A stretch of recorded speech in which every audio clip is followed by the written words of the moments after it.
Olá, meu querido amigo, meu querido irmão, a graça e a paz.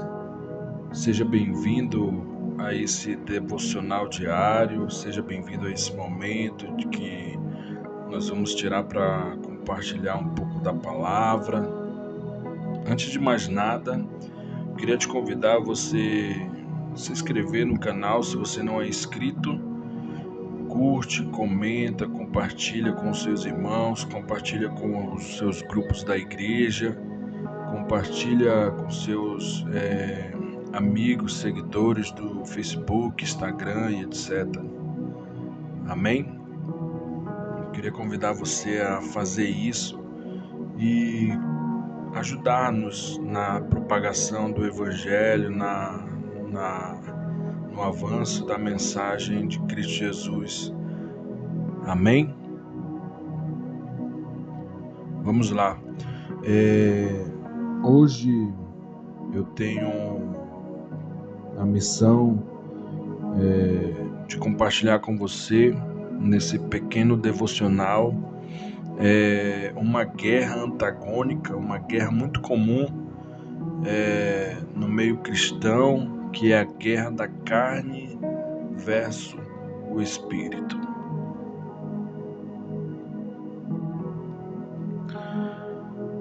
Para isso, nós vamos usar o texto de Gálatas, capítulo 5, verso 16, que vai dizer assim: por isso digo. Olha só, preste muito bem atenção nesse texto. Por isso digo, deixem que o Espírito guie sua vida. Assim não satisfarão os anseios da sua natureza humana. A natureza humana deseja fazer exatamente o oposto do que o Espírito quer, e o Espírito nos impele na direção contrária àquela desejada pela natureza humana.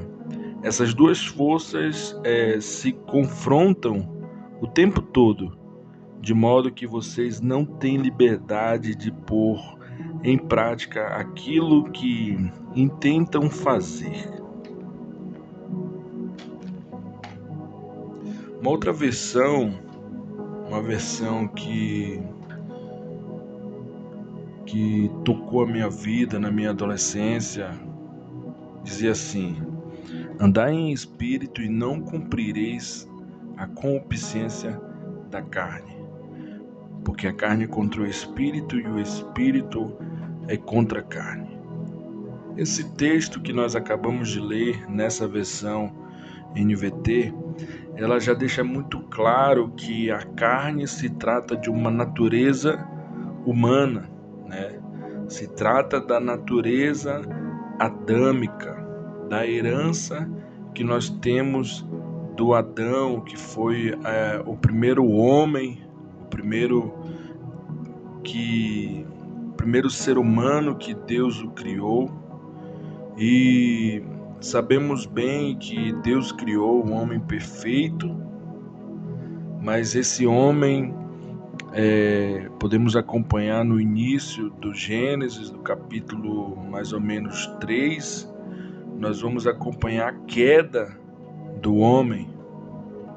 Nós vamos acompanhar que o homem caiu, o homem pecou, o homem desobedeceu uma ordem de Deus, fazendo-se assim pecador, né? E se desviou do alvo que é Deus.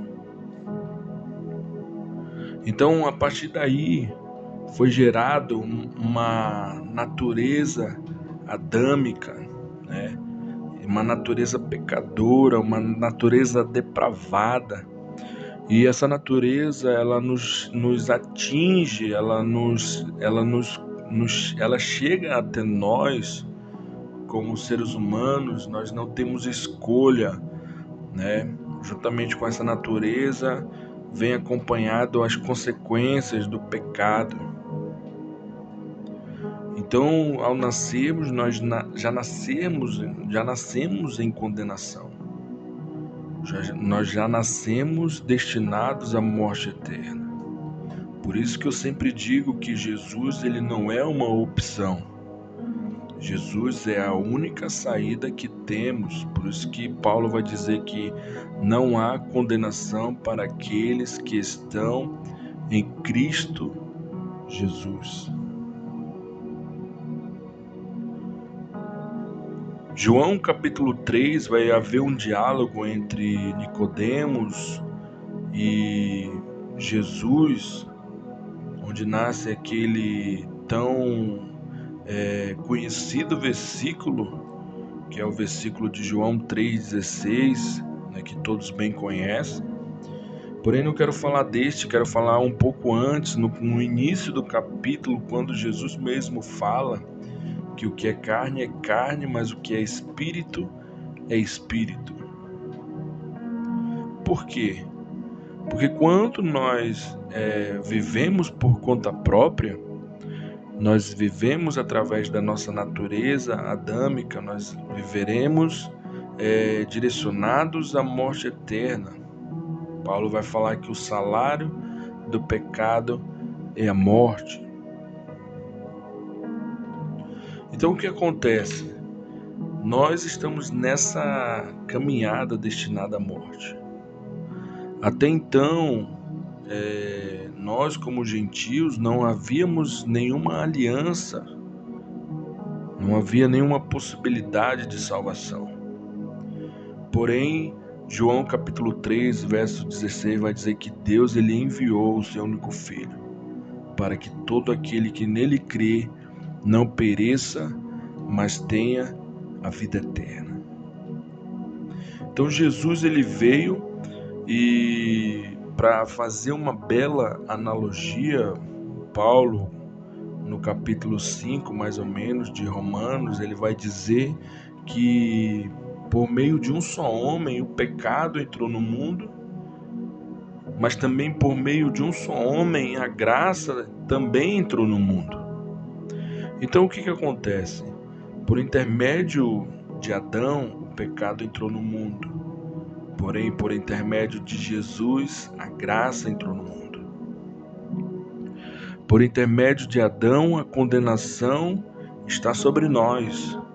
Mas através de Jesus, a justificação está sobre nós. Vou repetir. Através de Adão, se vivemos através dessa natureza adâmica, nós estamos condenados à morte eterna. Mas, se nos encontramos com Jesus e através de Jesus nós renascermos, né? Ali próprio Jesus fala que se não nascermos de novo, não veremos o reino de Deus.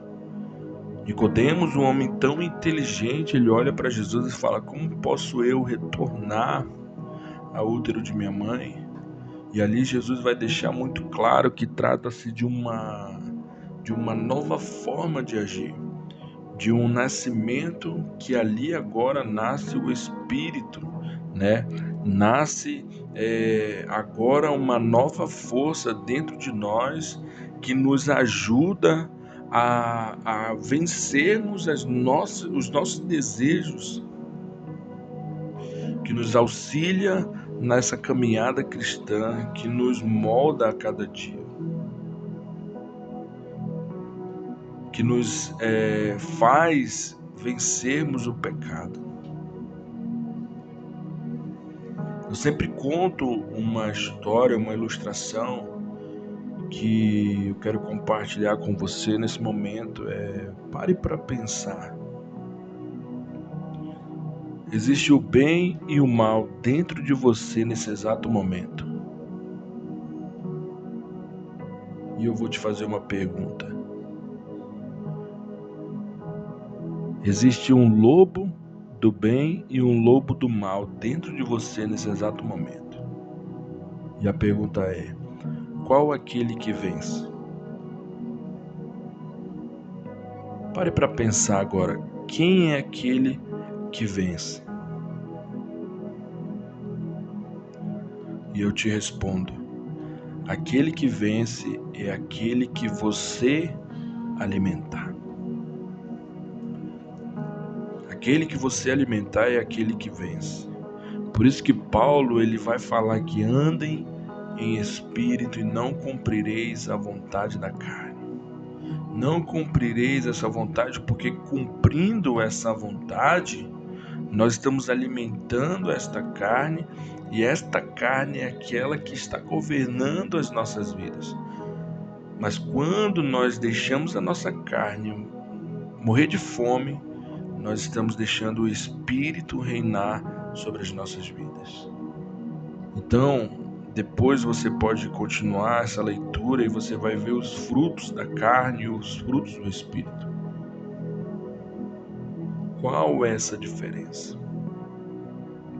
Então eu quero te convocar aqui a simplesmente, aqui Paulo está falando, esse sentido de andar no Espírito, ele está falando sobre uma vivência, sobre uma forma de viver, sobre uma forma de agir. A primeira pregação de João Batista foi: arrependei-vos, pois é chegado o reino dos céus. A primeira pregação de Jesus foi: arrependei-vos, pois é chegado o reino dos céus. Arrependimento tem a ver com uma mudança de mente, uma mudança de atitude. Então, se nós andamos no Espírito, nós temos uma nova mentalidade e temos novas atitudes. E é isso que Deus espera de nós. E é isso que Deus espera de mim e de você. Que nós sejamos homens e mulheres que nascemos realmente do Espírito. Que não cumpre mais os seus desejos pecadores. Que não cumpre mais as suas paixões passageiras. Que não alimentam mais a sua carne depravada, mas que com muito sacrifício alimenta o Espírito, com oração, com jejum, com leitura da palavra, devolvendo a Deus todos os dias aquilo que Ele nos deu. Não há uma forma melhor de tentar agradecer a Deus por tudo que Ele fez por nós, a não ser com a nossa vida no seu altar. E é isso que eu quero compartilhar com você nessa manhã. É essa palavra que eu quero deixar para você aqui. Em nome de Cristo Jesus, meu querido. Seja abençoado, seja tocado nesta manhã. Que Deus possa tocar a sua vida, tocar a sua casa, tocar a sua família. Que Deus possa te dar força, te dar ânimo para prosseguir, para manter uma vida no Espírito. Essa é a minha oração aqui nesta manhã. Que Deus abençoe a sua vida e até mais logo.